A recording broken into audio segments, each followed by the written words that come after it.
Being a man is hard mode. But just like you play the video game on hard mode, when you win, you get a higher score. You have to rewire your brain. And the reason your brain needs to be rewired is because anyone who is watching this stream below the age of 30, your brain is already broken. And I'll tell you it's broken. I'll tell you why. Watch your friends when they're on TikTok. How long can they even focus on a video before they have to change? Half a second, a second. Damn. Everyone's mind is fundamentally fucked. All of it. All of your minds are broken. You can't even focus on anything anymore. You're right. You are constantly distracted to the point where you can't even appreciate the good things in your life. You're distracted. Your minds are broken. You need to rewire your mind and resist the slave programming. How? They have programmed. I'll tell you how. First thing you have to do is identify it. You have to identify what is happening to you. I use my mind to break the trap.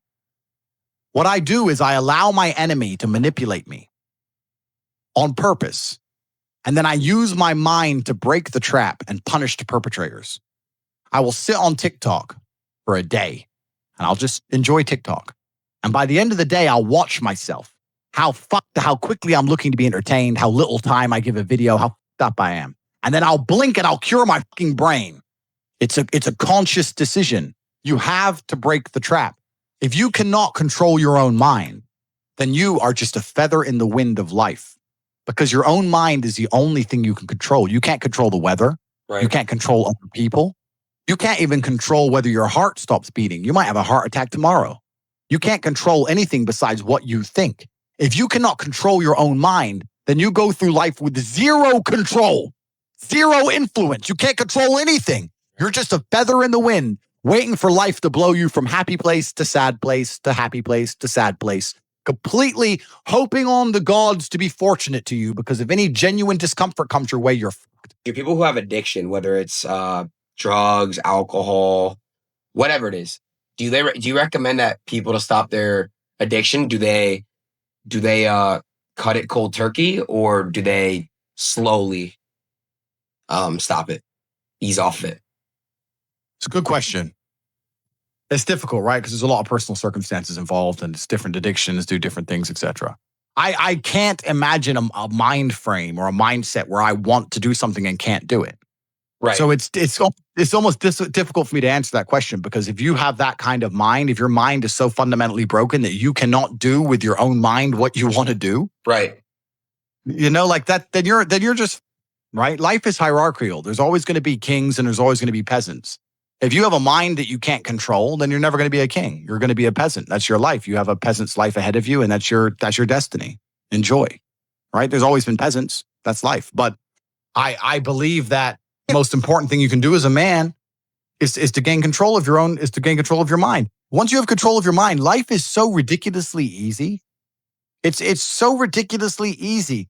It's so easy to be in. People say to me, Tate, you're in good shape, but all you do is drink vodka and travel the world. You're never even home. You never even have a gym. How do you do it? It's ridiculously easy if you control your mind. If I decide to do 1,000 push-ups, I'll do them. Maybe I have to do them one at a time. Maybe I'll get tired. Maybe I need a break. I'm going to do 1,000 because I said I'm going to do 1,000. It's not fucking hard. Everyone knows what they're supposed to do. Once you control your mind, it's easy, right? Getting over a breakup with that bitch. You miss that girl. You're upset. You miss her with all your heart. Da-da-da. But once you realize she's gone, if you control your mind, she's gone now. She's gone now. Going to miss her. That's a shame. Off to the gym. You either control your mind or you don't. And all of these things stem from the same problem. It's something you can do. It's something that is learned. It's something that is taught. But it's something that I needed to survive. So for me, it's easy, right? It's all I've ever known. Right. But people have they don't need it to survive, so they never develop the skill. That's just how it works. I blinked. I cured my brain. I used basic indefatigability. I used perspicacity. I used compendiousness. I used my mind, and I focused. If you find yourself unable to focus or concentrate on tasks, you must blink and cure your brain. If you find yourself unable to go and dedicate yourself to something you don't want to do, you must blink and cure your brain. Because all of our minds have been under constant assault for years. The way the mind functions, the way people interact has changed so significantly in the last 10 years, you wouldn't believe. If you go to a party today as opposed to a party 10 years ago, they look completely different. People are acting differently. People are on their phones now than ever used to be. Even now, people will go to places only to get an Instagram picture, even if they don't enjoy the place. Wow. It's all about pretending they're having fun as opposed to actually having fun. The entire paradigm of society and how we interact has now changed. Permanently distracted and semi-depressed, working their asses off in jobs which will never satisfy them and never pay enough money. That's the matrix. There's just no competition because everybody's fucking distracted. They're getting distracted by this, distracted by that, watching Netflix, jerking off to Pornhub like fucking jackasses. It's so easy to win if you can control your own mind. But it seems that nobody can. I'll tell you a story. I lost my keys about 3 weeks ago. It was the first time I'd lost anything in 4 or 5 years. Because when I put something down, I've taught myself to put it down and repeat in my head where I put it.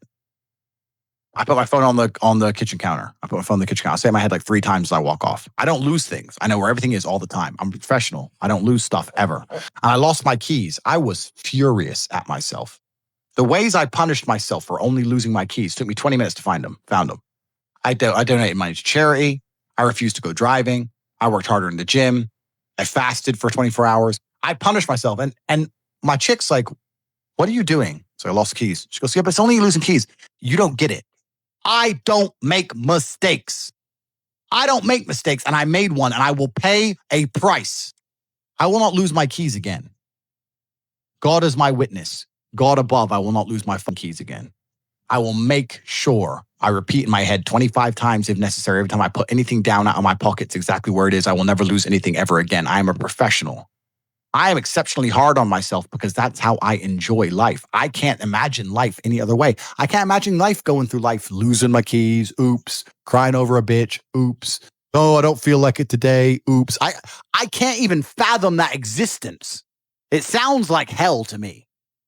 I get anxiety even imagining that existence. You want to talk about anxiety? I get anxious even imagining living that way. I am a hyper professional. So can you always be more professional? Yes. You talk about GTA, Grand Theft Auto. I know the game. I used to play the old one on the PlayStation 1 when I was a child. But I find it amazing that people will sit there and spend all their time upgrading that character, making as much money as they can, getting the best guns, getting strong, getting some hoes, meeting important people, getting the best car. They'll do all that in a game, but they won't do it in real life. This is one big video game. You get to upgrade your character. You're not born with any value. As a man, if you don't make yourself valuable, you have no value. You have to get up and do it. Just like a video game, you start with fucking zero. You have to decide if you want to complete it. You have to upgrade your character. So I find it amazing that men are going to play video games and fuck about and waste their time instead of upgrading their character. Everyone knows what to do. You know what you have to do. You're right. If you had to become the most dangerous, intelligent, respectable man on the planet, you know you're supposed to go to the gym. You know you're supposed to train, learn how to fight. You know all these things. You don't do them. That's your decision. It's your prerogative. I didn't make that choice. I made the choice to do it all. I decided all of that. And every single man watching this can do the exact same thing. This is what the beautiful thing about being a man is, right? Because being a man is difficult. It's so much harder than being a woman. Being a man is hard mode. But just like you play the video game on hard mode, when you win, you get a higher score. The true sadness is when the game is over. The true sadness when the game is over. Wow. The game has just begun. There is no better existence than a top tier male. It's the denial that's going to hold you back the most. The people who go, yes, I'm wasting my potential. Those are the ones who have potential. The ones who stand up and go, I am wasting my potential. I could be anything and I am not that yet. They have a chance.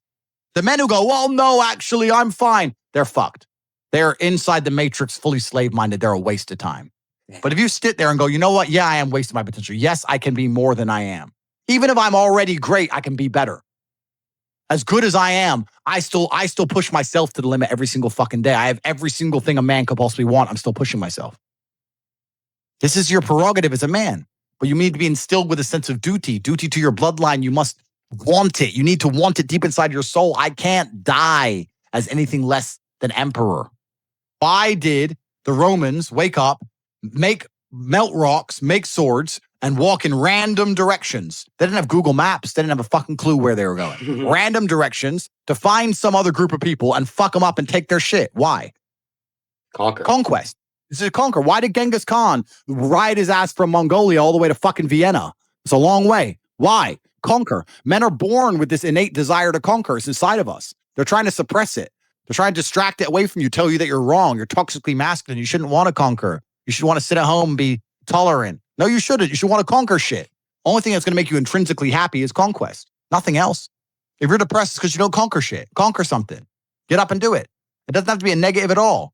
You can do it in a very, very positive way. You can have a positive impact on the world. Every single thing in the world is attempting to influence you.